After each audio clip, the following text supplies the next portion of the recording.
хэрэг сонсогчдоо манай энэ удаагийн Cocktail and Crime podcast-д маань тавтаа морилно. Yay! За манай энэ удаагийн дугаараар манай дулмаа маань хэрэгээ ярих гад бэлдсэн байна. Бас коктейлээ хийсэн байна. Тэгээд бит хоёр дугаартаа орохоос өмнө анхааруулдаг зүйлээ гялс хэлээд өнгөрчээ. Манай подкаст маань насан турш хүмүүст зориулагдсан учраас 18-аас доош насны хүүхдүүд сонсохгүй байхыг анхаараарай. Бас дээрэс нь одоо хит эмзэг хүмүүстэй хар дардаг зүрх судасны өвчтөй хүмүүс байвал бас сонсоод хэрэггүй гэж зөвлөдөг аа шүү. Яг тэгэхээр бид хоёр гэмт хэргийг детальчилж ярьдаг байгаамаа. За хоёлаа дугаартаа оръё. Тэгээд коктейлнасаа эхлэх баялаа. За тэгээд энэ удаагийн коктейлээр болохоор миний сүүлд ашиглаж исэн April гэдэг ликерээр бас хийхээр сонгосон байгаа. Маш амархан байгаа. 3 орцтой. Нэг нь болохоор April, тэгээд soda буюу одоо хийжүүлсэн ус, тэгээд simple syrup гэдэг анх хэлж исэн одоо баг зэрэг сахарын одоо уусмал тийм сироп байгаа. Энэ гурыг хойлоод April and soda гэдэг юм маш хөнгөн төрлийн уухам гарч ирж байгаамаа. Тэгээд манайхан сонирхоод хийгээд үзээрэй. Энэ уухамыг ер нь бол хоол идэхээс өмнө ашигладаг байгаа. Aperitif гэдэг хэрэглэн үзэл амар тийм хөнгөн зөөлхөн коктейл байгаа шүү.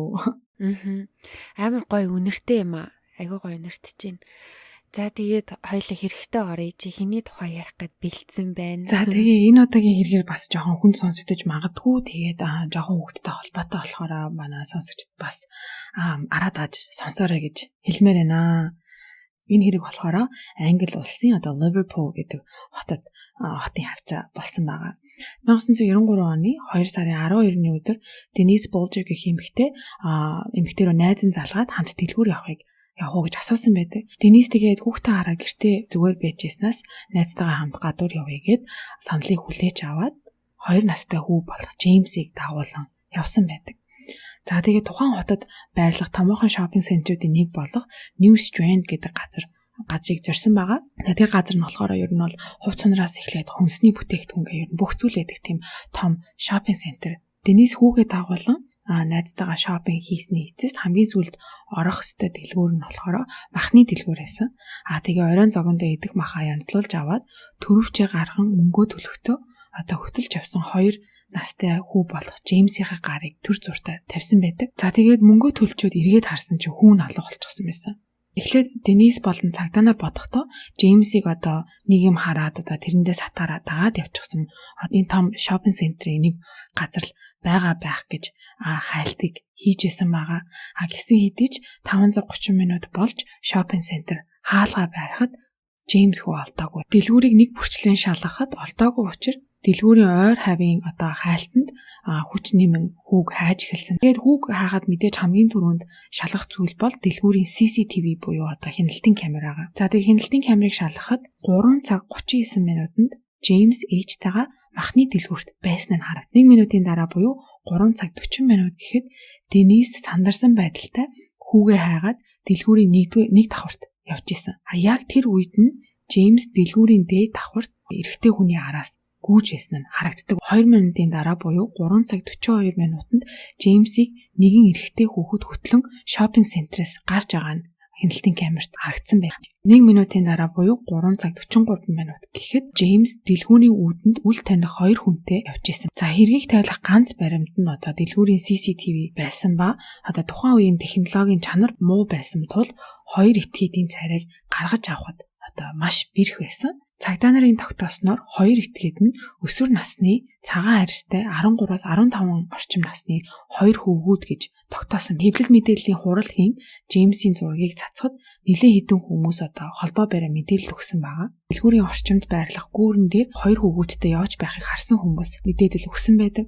Мөн Джеймсийн толгой шалбарсан уйлаад явж байхыг харсан хүн хүртэл залгадаг. Тухайн үед хамт явж исэн 2 хөвгүүдээс нь хүүхэд яагаад ингэ уйлаад байгаа ингээ асуухад нэг бол манай дүү байгаамаа унаад толгоогоо бэртчихсэн би одоо дүүгээ аваад гэрлөгөө явж ийн гэж хэлсэн байгаа. Эсвэл төөрөөд ганцаараа уйлаа явж байхаар нь бит хоёр олсон юм аа.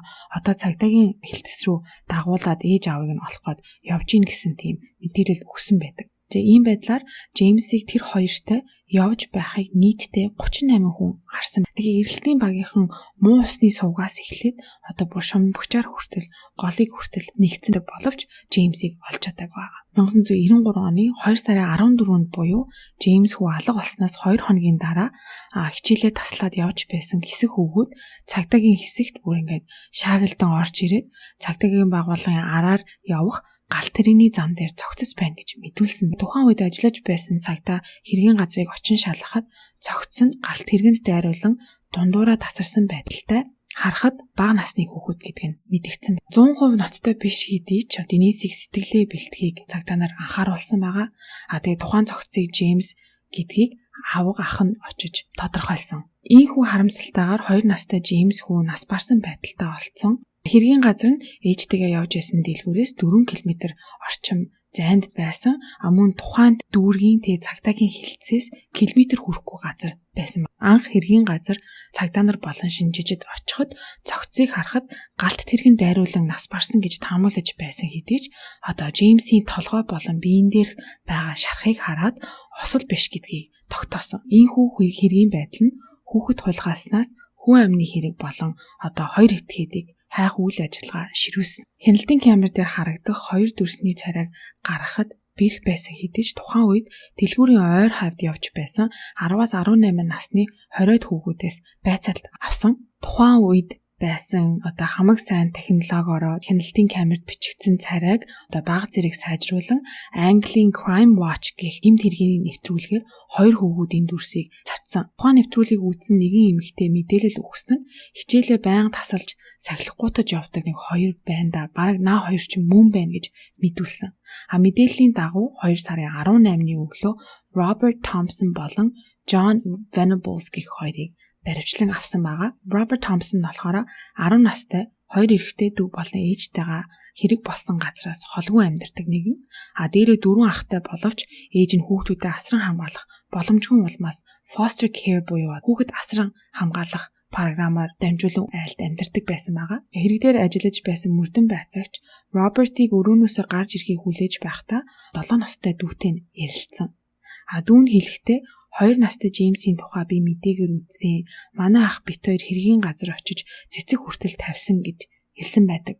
Үүнийг сонсоод мөрдөгч бодохдоо за энэ хүүхэд ер нь бол цэцэгтэн биш юм шиг байна. Арайч хэрэг үлдчихээд буцан очиж одоо харуулсал үзүүлж байгаа мэт ингэж жүжиглэж цэцэг барьж явахгүй байх гэж бодсон. John Venables-ийн хувьд болохоор 10 настай ээжтэйгээ ахтайгаа дүүтэйгээ амьдардаг нэгэн хүү байсан.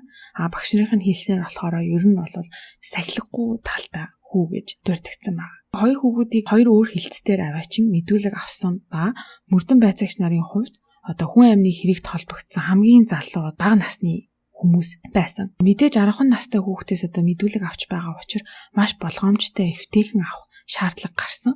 Хамаагүй жоохон хүүхд чинь занал хийлээл хийсэн хэрэгээ хүлээх гэх юм бол мэдээж жоохон хүүхд чинь шууд шоконд ороод дуугаа болох тийм магадлал өндөртэй шүү дээ. Тийм учраас тэр хоёрын одоо эвийг нь олох гэж байцаалт маш удаан явагдсан. Джон эхний байцаалтан дээрээ тухайн шопинг центерт байсан мөн Джеймсийг харсан гэдгээ хэлсэн.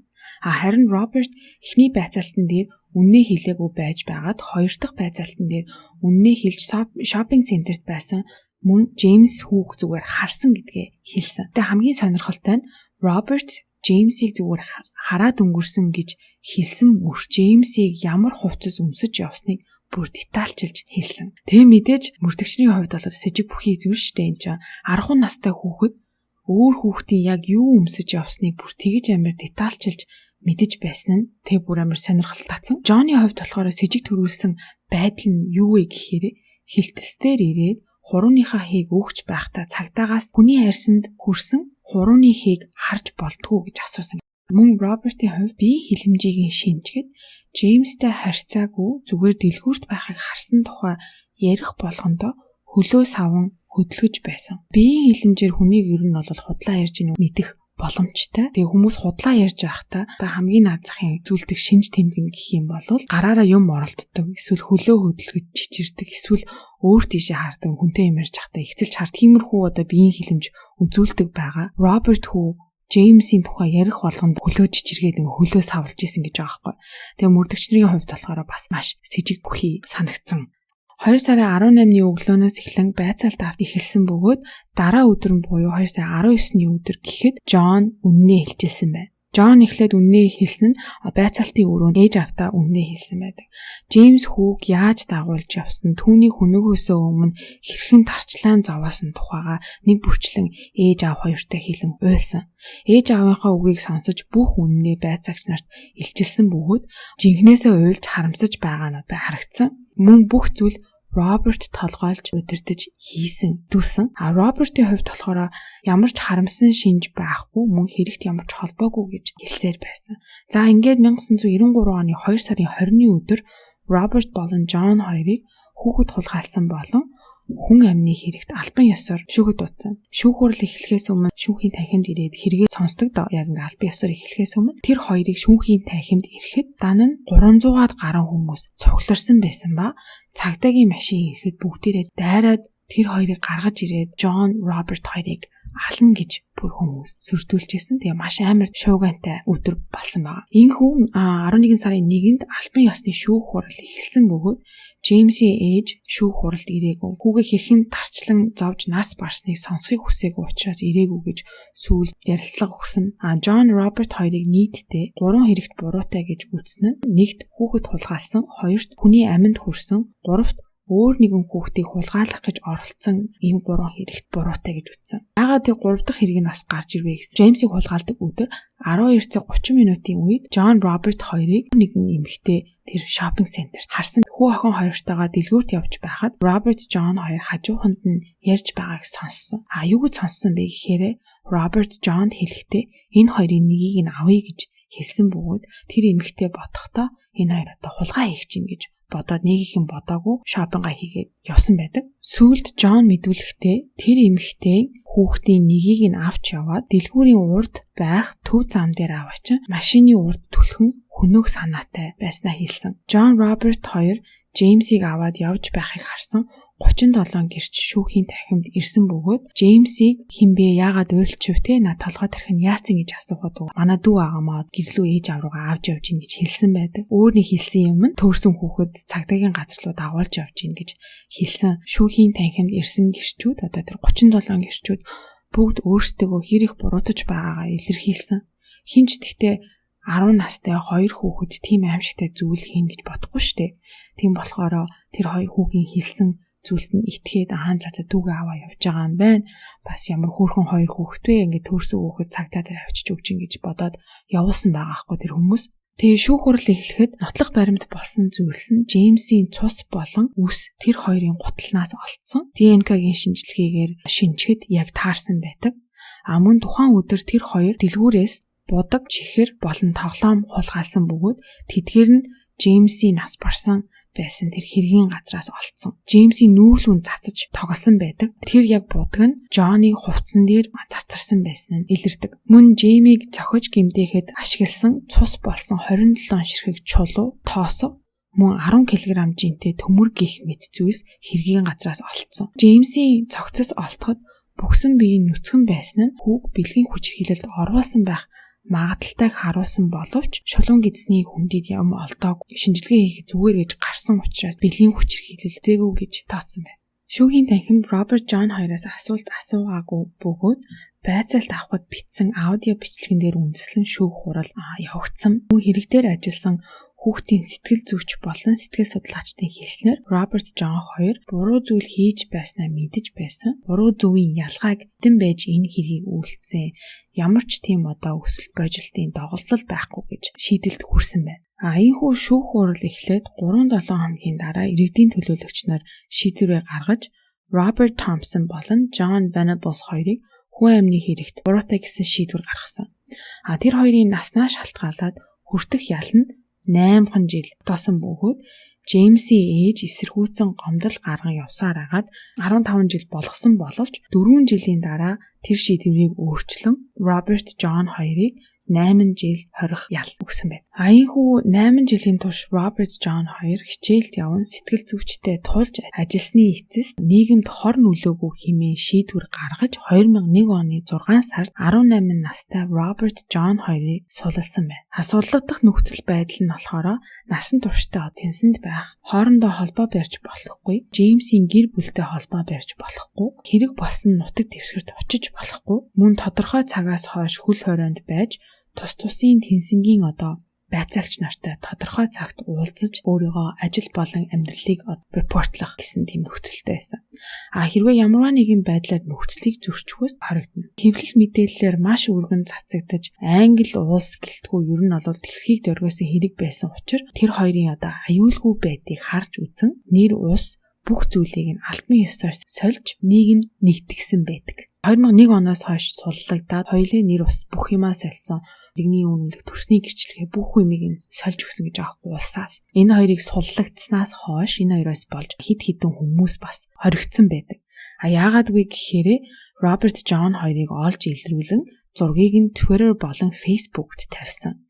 Яагаад гэвэл улсаас тэр хоёрыг хамгаалаад хамаг юм нууцлсан шүү дээ. Тэгээ нэг ясандаа тэр хоёрын жинхэнэ дүр төрх зургийг нь олон нийтэд ийг нь цацсан нь болохоор улсын эсрэг хэрэг үлдэж ийн гэд хүмүүсийг тодорхой хэмжээгээр хорьсон баг. Хамгийн сүүлд 20 оны 1 сард 53 настай эмэгтэй Джонни зургийг Facebook-т тавиад энийг олон нийтэд түгээ гэж бичээд постлсны улмаас 8 сар хоригдох ял авсан байна. Тэгээ энэ хүмүүс нь яагаад зургийг нь аваад нийтэд тавьсан бэ гэхээр мэдээж ойлгомжтой маш аимшигтай хэрэг хийсэн гараад энгийн амьдралаар амьдарч байна.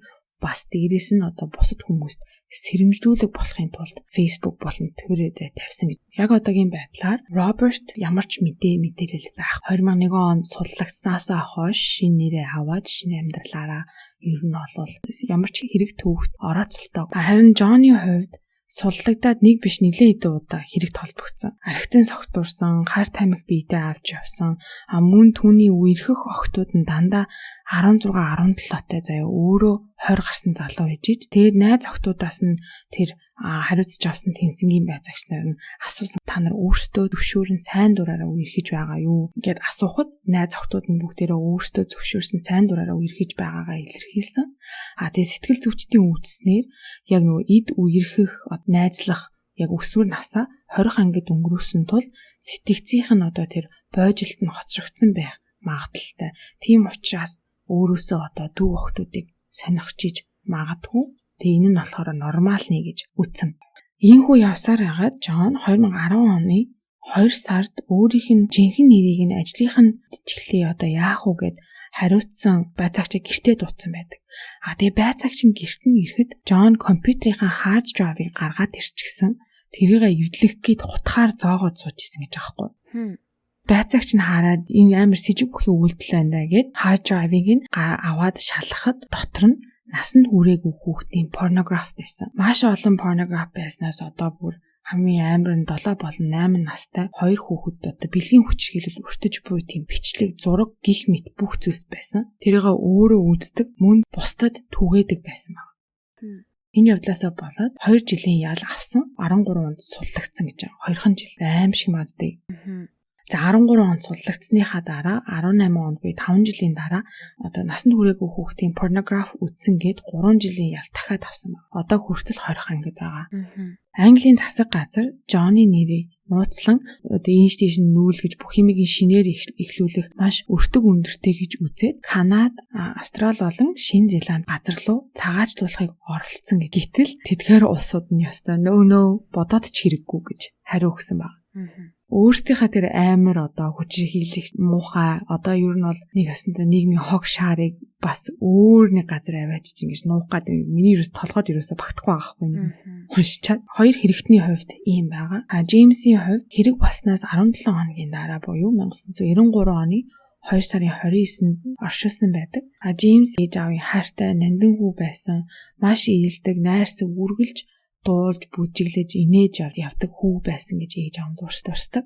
Хүүгийн оршуулганд бол маш олон хүмүүс гашуудлаа илэрхийлэн ирсэн. Сүмээс оршуулганы газар хүртэлх замд гашуудлаа илэрхийлэн 500-аад хүмүүс ирсэн. Джеймсийн ээж Денисийн сэтгэлийг тайтгаруулах гэж маш олон хүмүүс дэлхийн өнцөг булан бүрээс захаа бичдэг байсныг ээж нь одоо хүртэл хадгалж явдаг. Тэр загтлуудыг хаяа гаргаж ирж уншиж дэлхий дээр муу хүмүүсээс илүү олон тооны сайн хүмүүс байдаг гэдгийг санаж явахыг хичээж явдаг гэдгийг ярилцсанд хэлсэн байлээ. Джеймсийг нас барснаас 9 сарын дараа Майкл гэх хүүтэй болсон байдаг. Аав ээж хоёр нь сүүлд өгсөн ярилцлаганда ээж нь дурдахтаа Майклыг тээгүй байсан бол би бол амьд явж байхгүй байсан. Хүмүн миний амийг аварсан гэж хэлж исэн.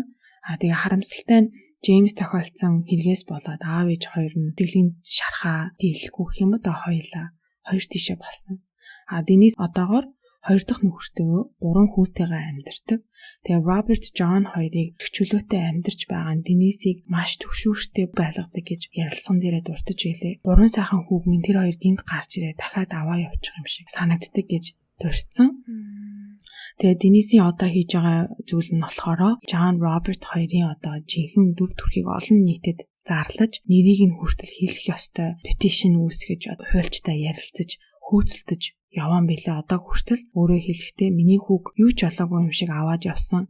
Одоо өөр хүний хүүхдийг дахин аваа явуул яах юм бэ? Тийм учраас энэ хоёрыг хэн бэ гэдгийг нь олон нийтэд түгээх ёстой. Нэр усыг нь гаргах ёстой. Зургийг нь олон нийтэд таниулах ёстой гэд одоо хүртэл хөөцөлдөж явдаг. За нэг аимшигын хэрэг байна. Джон Роберт хоёрын хувьд яг одоогор нөгөө бүх дэглэл нь нууцлагдсан болохоор гэр бүлийн асуудал байсан үгүй нь бол яг баттай биш. Гэхдээ шинжээчдийн амглаж байгаагаар зүг зүгээр байжгаад эрүүл саруул 10 настай 2 хүү зүг зүгээр яж байгаа ийм зүйлийг бол гинх хийхгүй. Тийм болохоор гэр бүлийн ямарваа нэгэн асуудал байгаа байх гэж хамгаалдаг. За нэг ийм хэрэг байна. Одоо хүртэл Англи улсад эрх чөлөөтэй энэ хоёр хүн явж байгаа. Надад бүр амар эвгүй санагцсан. Яг энэ хоёр хүмүүс байж байгаа гэхээр хараа амар эвгүүлийн тий амар. Тийм бага насндаа ийм амар юм хийсэн хүмүүс одоо бас юу ч хийж чадах юм бэлээ. Хэцүү л. Тэгээ хэрэг үйлдэхтэй хоёул бага насных байсан, 10 настай байсан болохоор байцаалт авсан тэр бичлэгийг нь бол хавд арчихсан юм бэлээ. Олон нийтэд түгэж болохгүй гээд. Мэдгүй би бүр гайхчлаа л одоо энэ Английн хууль одоо ямар сони юм бэ? Яаж одоо ийм их нөхсөвтэй байгаад идэм бэ? За Робертийн хувьд болохоор би яг хувьдаа тэгж ботсон л доо. За 10 наснда тийм аимшигын зүйл хийчихлээ. 18 наснда суллагдлаа. Гараад ирлээ. Ямарваа нэгэн хэрэг төвөгт одоо орооцолдох магадгүй үнэхээр зарсарсан байх. Джонны хувьд нэг биш нилээ дуудаа ингэж насанд хүрээгүй хүүхдийн порнографтай байна гэдэг чи юу гэсэн үг вэ? Тэгэж байхад нь 2 жил 3 жил орон гарan тэнцэнгийнх нь одоо нөхцөл нь яагаад үйлчлэхгүй байгаа юм болоо? Хэрвээ ямарваа нэгэн байдлаар хэрэг төвөгт оролцох юм бол буцаад хорих ангид ороод насаараа хоригдно гэсэн нөхцөлтэй байсан. Тэр нь яагаад өөрчлөгдөд байгаа юм бэ? Надад хариулт хэрэгтэй байна. Орны нөгөө өөр юм да тий. Эрүүгийн бол тийм сэмхий цорхогоор муухай юмнууд ингээд амьдраад ахын хэвээр муухай юм аа. Яг анх нөгөө дөнгөж хүүхэд дэлгүүр талга болж байхад гээд бодчихлээ л та ээж нь арай удаан хүлээцсэн юм шиг өөрөө яг паникнд ороод дэлгүүр хаатал өөрөө хайсан юм шиг байна тий. Би зөв ойлгосноо. Зөвлөмж ийм л ч та одоо ийм олон нийтийн газар ялангуяа дэлгүүрттэй зах дээр явж байхад хүүхэд ингээд гарнаас ч мултраад одоо эргээд харахын оронд алга болчтой штэ. Тэгэхэд за энэ ховцны аруур агаах, за энэ цамцны аруур агаах гэд ингээ өөрөө ингээ дотроо ингээ түгшээд хайгаад явахынхаа оронд ингээд амар орилдог гинэ. Тэрүүгээр нэг орлоод миний хүүхэд алга болчлоо. Миний одоо тим настай, тим одоо царайцтай эмэгтэй хүүхэд ч юм уу эрэгтэй хүүхэд алга болчлоо. Тамины одоо надад туслаарай те. Яг одоо ингээ бүгдээрээ хайлцаад өгөөч гэд ингээ тэрүүгээр нэг орилдог гинэ. Тэгэхгүй болвол өөрөө паниктай хайгаа явж байхад одоо энэ хүүхэд тулгаалж байгаа те хүний намаа хийж байгаа хүмүүс аль үжээ ингээ шургаад алга болцсон байдаг. Хэрвээ одоо чанга дуугаар орилоод гинт нэг доор бүгд ингээд хайлцаад эхлэх юм бол одоо ямар нэгэн байдлаар одоо тэр гинт хэрэгтэй айдаг ч юм уу те дагуул явж байхдаа айж имээгээд одоо баригдахаас айгаад одоо байгаа газараа үлдэгээ явдаг гэж нэг юм сонсч ирсэн юм байна. Тэгээд ээж нь бас нэлээд удаан ганцаараа паниктцсан юм уу да гэж анханасаа л яг тэрэн дээр нэг алдаа гарсан юм уу гэж бодож чи нөгөөтэйгүр ийм жоохон хоёр хүүхэд яаж ийм санаанд оромгүй юм хийж чадчихна тий.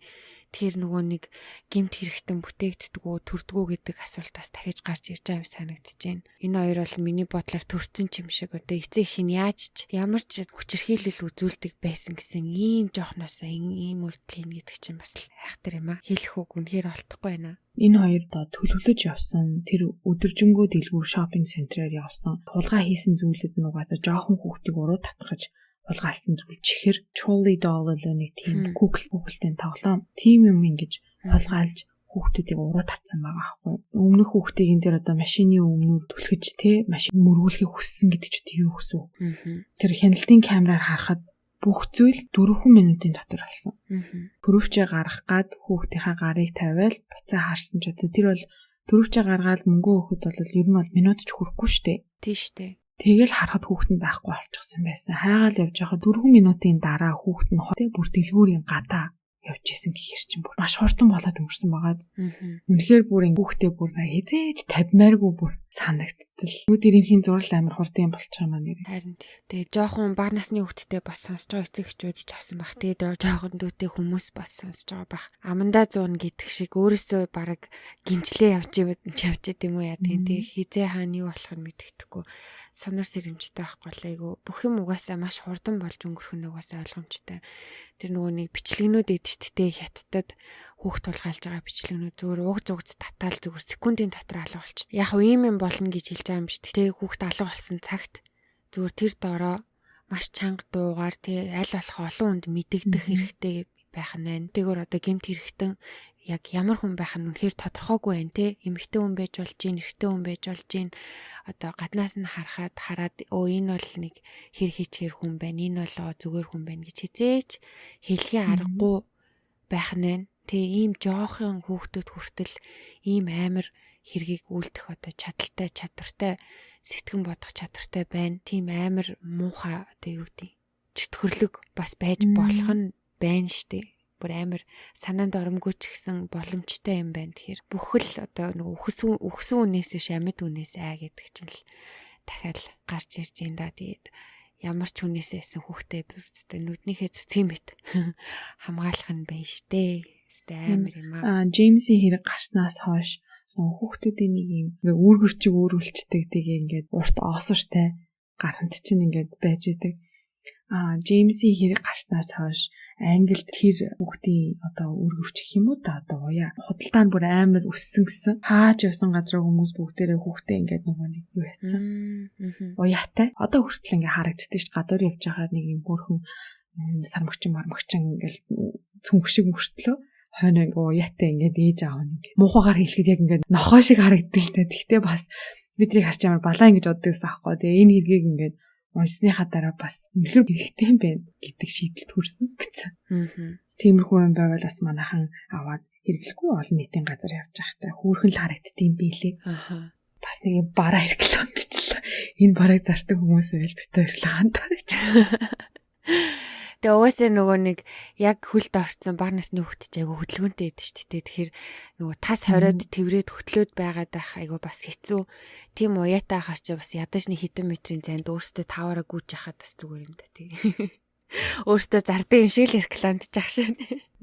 Харин рекламны паус. За маш сургамжтай айгу амар өстой санаанд оромгүй тий. Пүүхс юм байж болдгийм үү гэж ботгохоор амар хэрэг байна. Дулмаа маань бас тийм хүүхдтэй холбоотой хэрэг айгүйх ярьж өгч гин.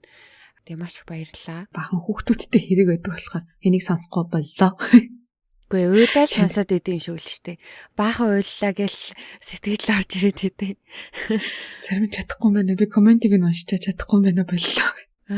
За тэгээ сэрэмжлүүлэг угаасаа хизээч илүүддэггүй хонь. Тэгээ дахиад нэг сэрэмжлүүлэг болсон. Дугаар боллоо гэж бодож байна. За тэгээд энэ хүртэл сонссон сонсогч нар маань хэн байдаг лээ дулмаа? MVP. За тэгээд манай дугаасаа яг юу их хэвээр мэдчихэж байгаа тий. Хоёрын сошиал хаягуудаар орж ир сэтгэлдлүүдээ бас үлдээгээрээ YouTube-ийнхаа бичлэгний доор хэдүүл санал сэтгэлдлээ чөлөөтэй ярилццгаая тий. Юм нээлттэй. За тэгээд дараагийн дугаар хүртлээ төр баяртай. Bye.